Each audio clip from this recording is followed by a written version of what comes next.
Ukraine पर हमले में भारत ने यूक्रेन और रूस दोनों से ही दूरी बनाई है। इसका कारण क्या हो सकता है? यूएन की जो बैठक हुई है इसमें भारत ने यूक्रेन और रूस दोनों में से किसी का भी पक्ष नहीं लिया है। तो इसके 7 कारण बताए हैं बीबीसी ने। देखते हैं वे सातों कारण कौन कौन से हैं। ठीक है, यूक्रेन पर हमले के बाद रूस की निंदा करते हुए अलग अलग अंतर्राष्ट्रीय मंचों पर 3 प्रस्ताव आए। तीनों में भारत ने गैर हाजिर रहना ही वाजिब समझा है। हर बार अपने बयान में शब्दों के चयन पर जोर देते हुए प्रधानमंत्री नरेंद्र मोदी ने बातचीत से ही हल निकालने का रास्ता सुझाया है। पीएम मोदी ने रूस के राष्ट्रपति से 2 बार बात की है, तो दूसरी तरफ क्वाड की बैठक में गुरुवार को हिस्सा भी लिया। नरेंद्र मोदी ने ये बात फिर दोहराई कि सभी संबंधित पक्षों को बातचीत और कूटनीति का रास्ता अख्तियार करना चाहिए। यूक्रेन पर रूस के हमले के बाद भारत के रुख को लेकर कई पूर्व राजनयिक और कूटनीति के विश्लेषकों की राय बंटी हुई है। कुछ जानकार भारत की गैर हाजिरी को रूस की तरफ मूक समर्थन मान रहे हैं, तो कुछ इसे भारत की विदेश नीति का हिस्सा भी मान रहे हैं। कुछ कह रहे हैं कि सही समय है जब भारत को किसी एक पक्ष को चुनने की जरूरत है। तीनों तरह की दलीलों के मूल में कुछ तथ्य हैं जिन्हें समझने की जरूरत है। आइए देखते हैं में कौन कसूरवार नहीं है, अर्थात रूस और यूक्रेन में से खंगालेंगे कि किसकी कितनी गलती है, तो ये हम देखेंगे। पूर्व राजनयिक राकेश सूद कहते हैं कि किसी भी निष्कर्ष पर पहुंचने के लिए इतिहास समझना जरूरी है। भारत ने फैसला इतिहास को देख करके ही लिया है। वो कहते हैं कि यूक्रेन पर हमले के बाद पश्चिम देशों के नेता कह रहे हैं कि यूक्रेन का नेटो में शामिल होना उनके एजेंडे में नहीं है। तो अगर यूक्रेन का नाटो में शामिल होना उनके एजेंडे में नहीं है, तो फिर 2008 में यूक्रेन को नाटो में शामिल होने की घोषणा क्यों की थी? फरवरी तक तो ये नेता नाटो की ओपन डोर पॉलिसी की बात कर रहे थे। ऐसी स्थिति में भारत किसी एक पक्ष के साथ खड़ा दिखे तो हासिल कुछ नहीं होगा। तो क्या वोटिंग में गैर हाजिरी से भारत दोनों तरफ की दोस्ती हासिल करना चाहता है?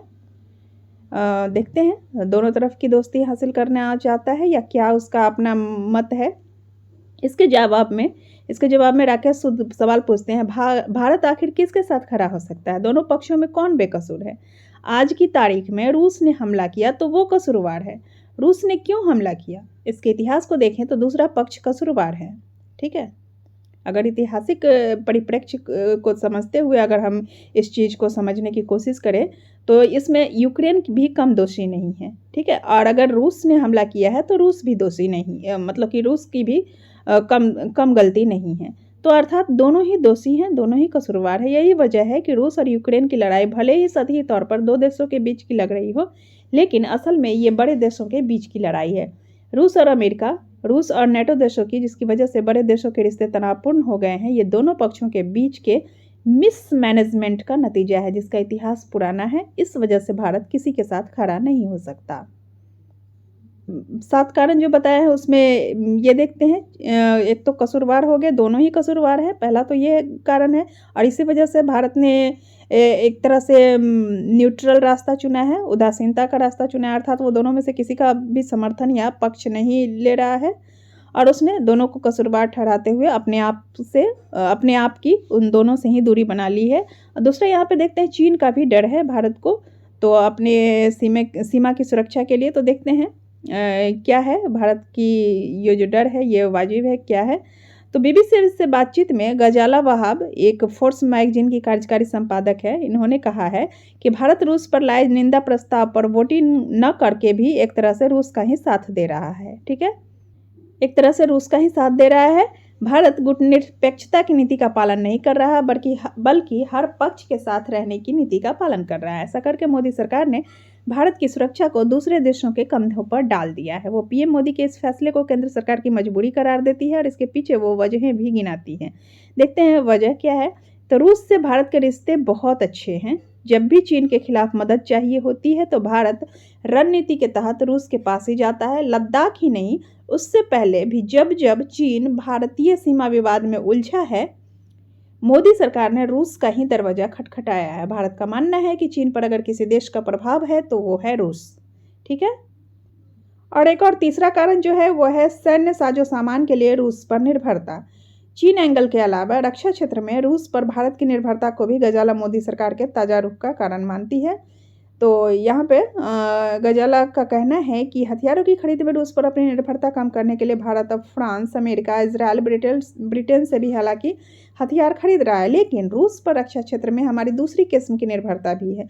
वो निर्भरता किस टाइप की है? तो वो है, अगर भारत में डीआरडीओ मिसाइल बनाए जाते हैं, डीआरडीओ के द्वारा कोई मिसाइल बनाया जाता है, तो उसमें रूस से भारत को मदद मिलती है, दूसरे देशों से नहीं। न्यूक्लियर सबमरीन में भी रूस जो मदद कर सकता है वो अमेरिका नहीं कर सकता। रूस भारत को जिस तरह की तकनीक देता है वो दूसरे देशों से नहीं देते हैं। इस लिहाज से देखें तो भारत के रक्षा और सुरक्षा प्रणाली की नीतियों का आधार बिंदु रूस ही है। ठीक है, नेक्स्ट देखते हैं उत्तर दक्षिण का परिवहन गलियारा। उत्तर दक्षिण का परिवहन गलियारा चीन और रक्षा क्षेत्र में रूस की मदद के अलावा भारत के रुख के कई और अहम पहलू भी हैं, जिन पर अलीगढ़ मुस्लिम यूनिवर्सिटी में इंटरनेशनल रिलेशन की असिस्टेंट प्रोफेसर है डॉक्टर स्वास्ति राव प्रकाश डालती हैं इस पे। तो स्वास्ति राव के मद्देनज़र देख लेते हैं उनके ओपिनियन से क्या है ये मेन बात उत्तर दक्षिण के परिवहन गलियारे के संबंध में। तो वो बताती है कि भारत, ईरान, रूस, मध्य एशियाई देशों के बीच माल ढुलाई के लिए जहाज, सड़क और सड़क मार्ग का 7200 किलोमीटर लंबा एक नेटवर्क है, जिसे उत्तर दक्षिण परिवहन गलियारा कहा जाता है। भारत के लिए ये ट्रेड ट्रांसपोर्ट कॉरिडोर बहुत ही अहम है। इस इलाके में भारत चाबहार के अलावा बस इसी एक ट्रेड नेटवर्क का हिस्सा है। ये ऐसा कॉरिडोर भी है जिसका हिस्सा पाकिस्तान और चीन नहीं है।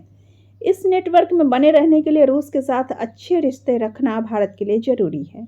वो आगे कहती है कि भारत मध्य एशिया में अपना दखल बढ़ाना चाहता है। इस साल 26 जनवरी को भारत ने मध्य एशियाई देशों के राष्ट्राध्यक्षों को निमंत्रण भी दिया था। इन देशों में बिजनेस और कनेक्टिविटी बढ़ाने के लिए भारत इच्छुक है और इन देशों पर रूस का अपना अलग प्रभाव है। इस लिहाज से भी भारत रूस को नाराज नहीं कर सकता। अफगानिस्तान में भी भारत को अपनी प्रासंगिकता बनाए रखने के लिए रूस की जरूरत पड़ेगी। ठीक है, क्वाड की वजह से भी भारत रूस और यूक्रेन मामले से पीछे हट रहा है। उसमें दखलंदाजी या फिर किसी भी तरह की के शब्दों को बोलने से सावधानी रख रहा है। तो क्वाड में देख लेते हैं क्या बात है। तो क्वाड का हिस्सा है भारत। तो यहाँ पे अभी तक हमने जिस संदर्भ में बात की उसके मद्देनज़र यह सवाल उठता है कि रूस भारत के लिए इतना ही अहम पार्टनर है तो खुल करके भारत रूस की तरफ दिखना क्यों नहीं चाहता। तो इसके लिए हमें उन समूहों को भी समझने की ज़रूरत है, अर्थात उन ऑर्गेनाइजेशंस, उन संगठनों को भी समझने की ज़रूरत है जिनका हिस्सा भारत बन चुका है। इनमें से एक ऐसा ही समूह है क्वाड।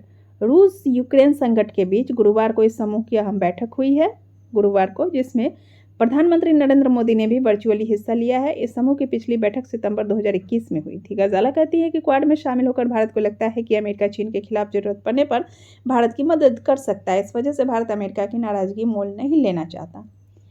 क्वाड समूह अमेरिका, जापान, भारत और ऑस्ट्रेलिया के बीच सैन्य सहयोग के नजरिए से बनाया गया समूह है, लेकिन उसमें हालांकि हाई टेक्नोलॉजी की ट्रांसफ़र की बात नहीं की गई थी, लेकिन ऐसी संभावना है कि आने वाले दिनों में ऐसा हो सकता है। अर्थात हाई टेक्नोलॉजी ट्रांसफ़र की जो ये मतलब कि डील है, ये इस तरह की कुछ डील आने की संभावना है। अगर क्वाड में ऐसे समझौते होते हैं तो इस समझौते से और इस तरह की डील से भारत को भी फ़ायदा मिल सकता है। आगे चलते हैं, हिंद प्रशांत क्षेत्र में भारत की भूमिका। ठीक है, रूस और यूक्रेन मामले से भारत की तटस्थता का एक और कारण बताया गया है, हिंद प्रशांत क्षेत्र में भारत की भूमिका। तो स्वास्ति राव की ही बातों को हम लोग देखेंगे, जिसमें वो कहती हैं कि भारत का खुलकर रूस को समर्थन देने का मतलब है कि अमेरिका के विरोधी खेमे में खड़ा होना। अर्थात भारत न तो खुल करके अमेरिका का साथ दे सकता है और न ही रूस का। ठीक है, यहाँ ये याद रखना जरूरी है कि अमेरिका ने रूस से S-400 मिसाइल सिस्टम खरीदने के लिए भारत के खिलाफ अभी तक countering America's adversaries through section act यानी कि काटसा के तहत प्रतिबंध नहीं लगाया है। क्वाड में अमेरिका ने भारत को रख करके एक तरह से यह जताने की कोशिश की है कि हिंद प्रशांत क्षेत्र में भारत की भूमिका को अमेरिका भी अहम मानता है। हालांकि जापान भी क्वाड का हिस्सा है जो इसी इलाके में है। क्वाड के जरिए भारत अमेरिका के साथ मिलकर न सिर्फ चीन को बल्कि आसियान देशों और ऑस्ट्रेलिया के साथ भी दोस्ती बनाए रख सकता है। इससे भारत को एशिया क्षेत्र में अपनी स्थिति को मजबूत बनाने में मदद मिलेगी। ठीक है, और नेक्स्ट एक कारण है एशिया में क्षेत्रीय शक्ति के तौर पर भारत। इस क्षेत्रीय शक्ति के तौर पर भी गजाला कहती हैं कि भारत विश्व में अमेरिका और चीन की तरह वो एक बड़ी महाशक्ति नहीं है। अब दक्षिण एशिया में एक क्षेत्रीय महाशक्ति के तौर पर भारत का प्रभाव कम हो रहा है। नेपाल, बांग्लादेश, मालदीव जैसे देशों के बारे में भारत की सोच थी कि हम उनकी मदद करते हैं तो वो हमारी बात सुनेंगे, लेकिन अब वैसा नहीं रहा। इन सब देशों ने भी अपनी अलग अलग नीतियां बना ली है और भारत को इन देशों से भी पूरी तरह से नए सिरे से रिश्ते स्थापित करने की कोशिश करनी पड़ रही है। दूसरी तरफ आज वर्ल्ड ऑर्डर बहुत हद तक चीन केंद्रित होता जा रहा है। चीन का प्रभाव दूसरे देशों पर, उनकी नीतियों पर और विश्व की राजनीति में बढ़ता जा रहा है।